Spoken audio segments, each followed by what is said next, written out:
Recently, a Muslim entered Hamza's den to complain about all the Afghan Muslims who were leaving Islam in his area. Hey guys, listen. There is a major concern here in Virginia. Okay.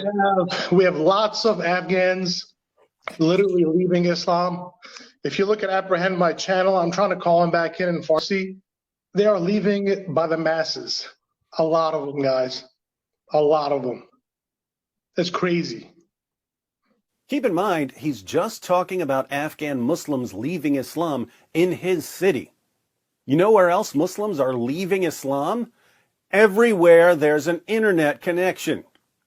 For 14 centuries, Muslim sheikhs were able to keep their followers insulated, shielded, protected from ever hearing any response to their ridiculous claims about Muhammad and the Quran.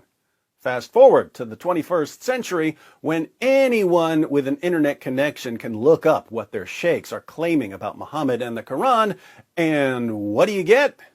You get what you deserve, you lying sheikhs. You get what you deserve. You get an avalanche of apostasy. Want to see what's happening all around the world? I went through the comments under 2 of my videos. Let's take a peek. Thank you for going back to these core topics. It is this topic that made me realize Muhammad is a fake, and I became an ex-Muslim when you first posted it some 4 years ago. Thank you. This is just the beginning. My ex-Muslim colleague told me that the biggest problem he had was trying to defend Muhammad's many disgusting acts on a daily basis on campus, all while being bombarded with Islamic criticism videos from David Wood and Sam. They are leaving it by the masses. A lot of them, guys. A lot of them. Ex-Muslim here from Iran. I was an agnostic for 4 years, but thanks to you, I have converted to Christianity, and I'm a Christian now. That's crazy. You get it right on the head, David, as usual. I never thought I'd see some of the Muslims I know convert to Christianity, but I'm seeing it all the time now, thank God. And your ministry has been key to converting these people, so thanks again. I'm an ex-Muslim from Uzbekistan who doesn't pretend to be a Muslim in front of people. When I first found your and AP's channel, I thought this was a fitna towards Islam, but during watching your and AP's videos, I left this disgusting religion. I know a lot of ex-Muslims in my country who say they're apostates and do not. They're just hiding the secret not to get attacked by those Muslims or their families. I really am proud of being an ex-Muslim since I see a lot of ex-Muslims coming up every day. Much love from Uzbekistan. And we love you, Uzbekistan. Research has shown that over 100,000 Muslims leave Islam every single year. Thank you, David, for your help through your videos. You helped me leave Islam. Though I'm never going back to Christianity, I'm definitely not going back to that creepy, finger-licking good, child-molesting, war-raging delusion of a 7th century madman. May next year be filled with more videos like these that give us ex-Muslims hope. What a wonderfully concise description of Muhammad. I was born Muslim, but you opened my eyes, David. 24% of Muslim youth are leaving Islam.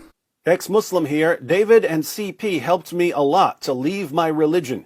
Years ago, I was talking bad about Christianity and made fun of Jesus. Now I have debates with my friends because of defending Christianity and exposing Islam.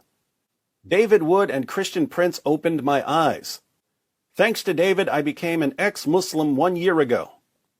I grew up in doubts and eventually left Islam because of you, sir. Thank you. You're very welcome.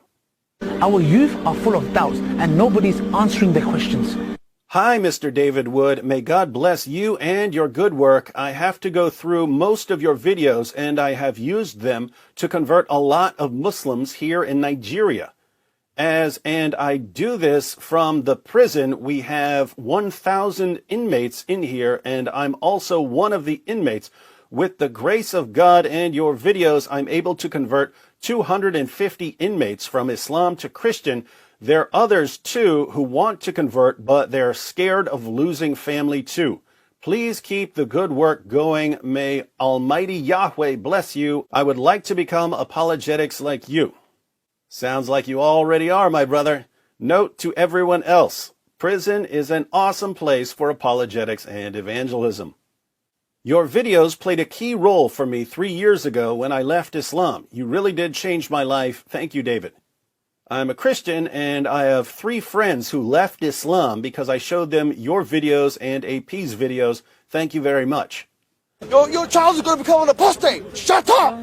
I know many ex-Muslims in my country, Bangladesh. Some of them are believers in Christ, and they openly declare it. Some of them are hidden believers in Christ and don't expose it in front of the Muslims about losing faith in Islam and new faith in Christ.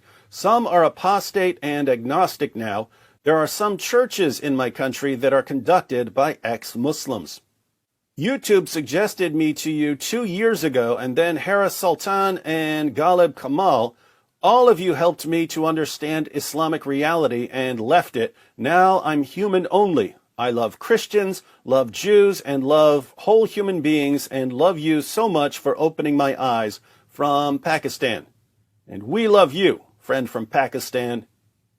I can relate to the Muslim guy trying to ignore the bad parts of Islam while going on with daily routine. I converted to Islam over 2 decades ago and met some of the nicest people and enjoyed great camaraderie over the years. I could even shut my eyes to some of the Prophet's peccadillos. After all, most leaders have their dark side. Just look at Winston Churchill, Andrew Jackson, or Martin Luther. But then so many discrepancies were revealed, like the old lady being torn apart by camels or horses, and the pubic hair boys massacre, to just name 2, that couldn't be ignored. I was willing to ignore the sun setting in a pool of muddy water and some of the Prophet's sexcapades. Medieval Christian popes and bishops weren't much better. Actually, some were worse. But stuff kept piling up. Lots of it from David Wood, apostate prophet, and of course Christian Prince with his knowledge of Arabic and minor details that I couldn't honestly support when asked by non-Muslims. So I became irreligious in the end. I miss it sometimes, though. My friend, you may miss the camaraderie you had with Muslims, but you are now a member of one of the fastest growing groups in the world, the Fellowship of Ex-Muslims.